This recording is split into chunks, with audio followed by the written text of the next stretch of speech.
Yan, mayroon nga pala akong 2 pirasong tilapia dito, mga idol, mga tol. Yan pala yung aromatic, sibuyas, kamatis at saka luya. Yan palang ipapalaman ko sa kanya mamaya. Siyempre malinis na yan mga idol, mga tol, yung tilapia. Pinatanggalan ko na pala yan ng bituka. Siyempre nilagay ko na yung mga aromatics na ginayat-gayat natin.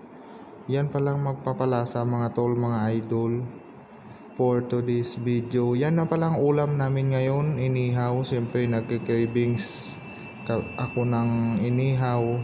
Yan, pinalamanan ko pala muna mga idol, mga tol. Yan, ubos na yun pala yung mga aromatics mga tol, mga idol. Tapos nilamas ko lang pala ng asin yung kaliskis niya. May kaliskis pala yung ihawin natin mga tol, mga idol. Yan, shout out pala sa anak ko na taga video sa akin habang gumagawa ako ng inihaw na isda. Pinipare ko lang yan pala mga idol, mga tol. Yan, nagpa-apoy na yun pala dyan. Yan, yung uling pala, siyempre nilagay na natin yan. Dito lang pala kami mga tol, mga idol, nag-ihaw sa taas. So, pwede naman mag-ihaw dito. Yan, nabaliktad na yun pala yan mga idol, mga tol. Siyempre, luto na lahat.